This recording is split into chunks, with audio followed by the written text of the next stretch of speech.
dan Suara Latifah absen 24. Saya Nabila Somajan absen 23. Saya Wawan Fabrari absen 22. Ya, pengertian secara harfiah relativitas adalah tergantung dari kedudukan pengamatnya. Artinya, sebuah pohon diam apabila pengamat berada di samping pohon dan diam.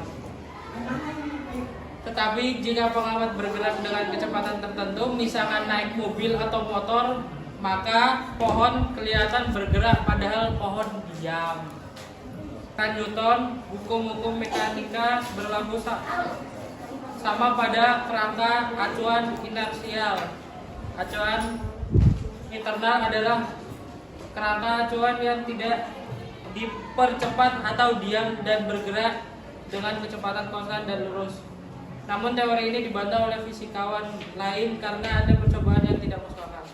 Teorinya Einstein yang pertama tadi itu dibantah sama fisikawan lain karena ada percobaan yang menurut fisikawan lain itu nggak masuk akal hasilnya.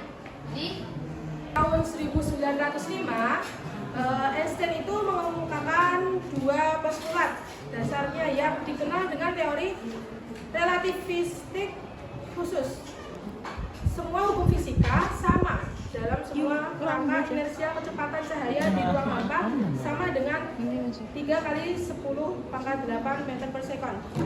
Diukur oleh semua kerangka inersial bebas dari pengaruh luar. Jadi berdasarkan postulat ini, semua gerak itu relatif. Berdasarkan postulat Einstein dan penurunan transformasi Lorentz diperoleh rumus kecepatan relativistik.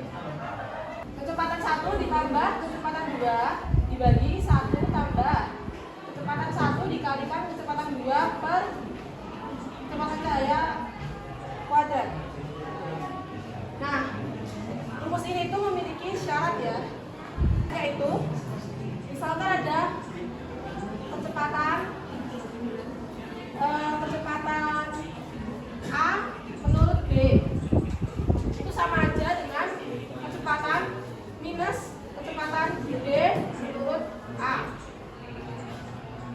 Lalu jika ada roket yang berjalan ke arah kanan,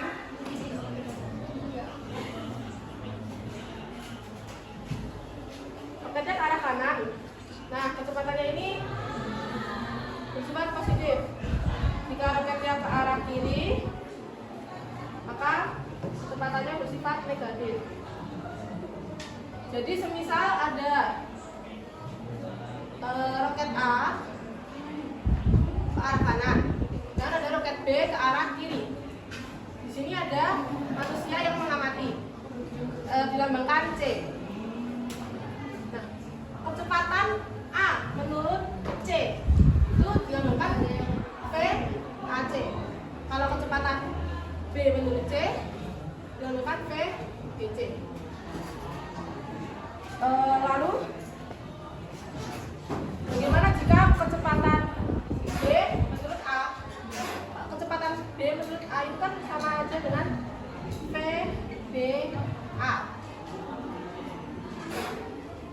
PBA ini kita masukkan ke sini.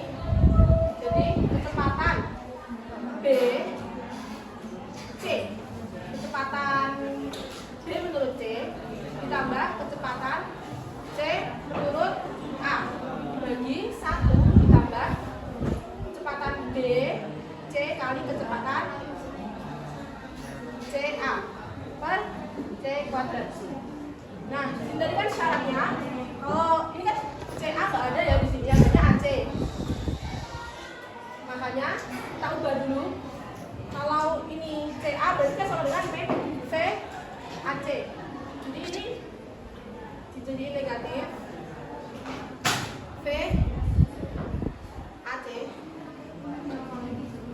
Ini juga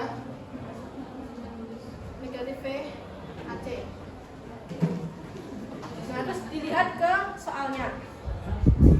AC ke kanan berarti positif. Positif dikalikan negatif. Positif dikalikan negatif, hasilnya tetap negatif. Jadi tandanya sama ya. Lalu yang VBC ini ke arah kiri itu berarti negatif. Sedangkan di sini masih positif, tinggal dikasih tanda negatif. Begitu cara pengucapannya. Lanjut ke contoh soal. Nah, ini kan pesawat A menurut pilot di pesawat B berarti kan VAB. Jadi rumusnya itu V A C tambah V C B per 1 tambah V A C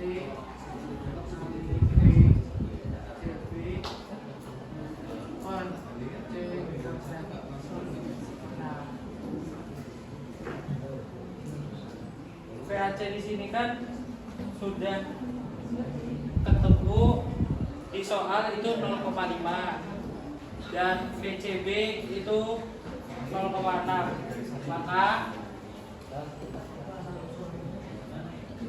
5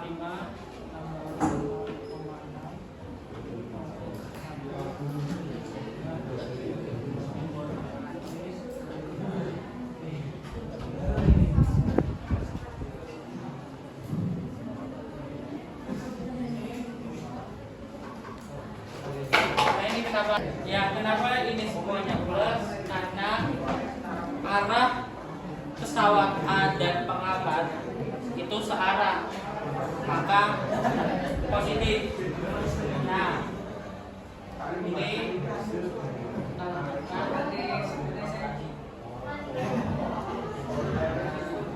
dan ini C kuadratnya sama.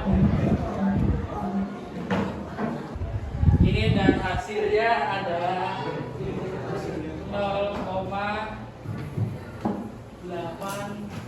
Nah, ini positif ya, karena searah. Ya, selanjutnya soal yang ketiga. Untuk yang nomor 3, tanyakan pesawat B menurut A. Menurut pesawat A. Jadi kecepatannya B menurut A. Kecepatan B V1-nya itu kecepatan B menurut C tambah V2-nya itu kecepatan C menurut A. Jadi 1 tambah kecepatan B menurut C dikali kecepatan C menurut A bagi C kuadrat.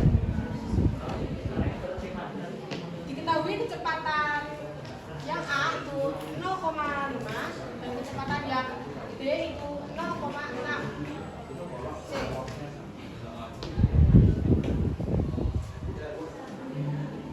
Lalu kecepatan B menurut A adalah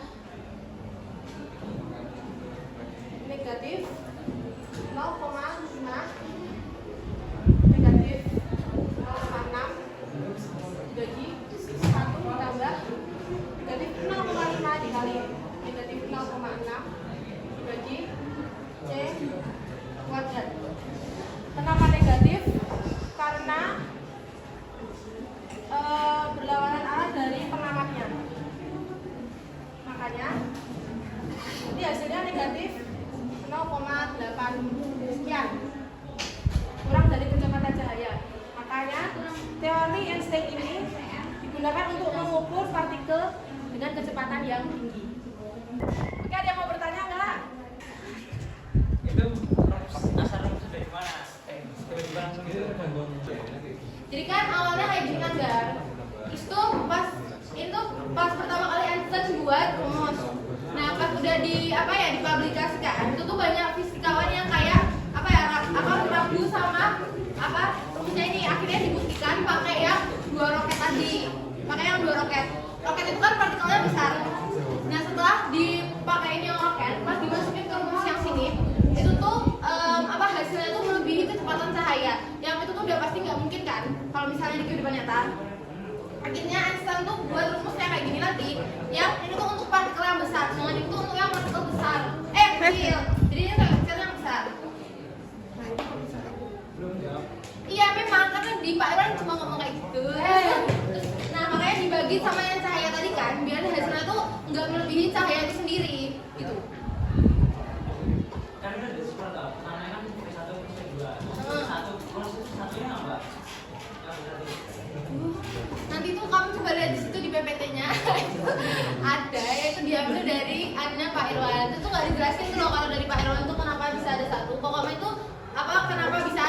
ini lagi baru tuh karena Einstein tuh pengen buktiin dikasih ke solusi lain kalau kata Pak Iwan gitu.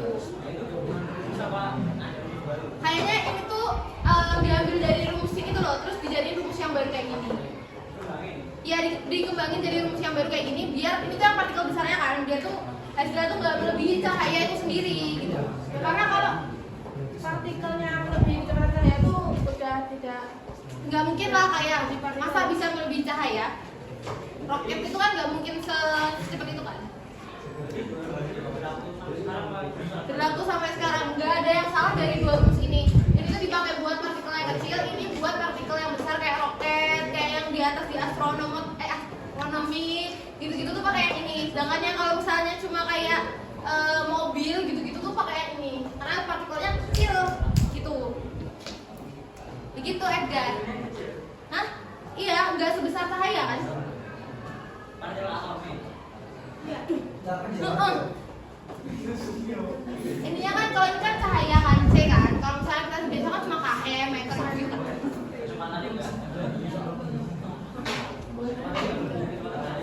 Iya. Kalau yang pakai kayak cahaya gitu tuh pakai yang kayak gini loh. Kan partikelnya besar kan itu. Kayak kecepatannya tuh besar gitu loh. Itu pakai yang ini.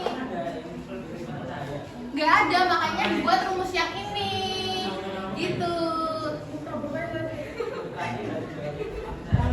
Ya kayak gini kan 0,86 itu kan cuma mendekati cahaya doang kan, tapi nggak lebih dari cahaya itu sendiri.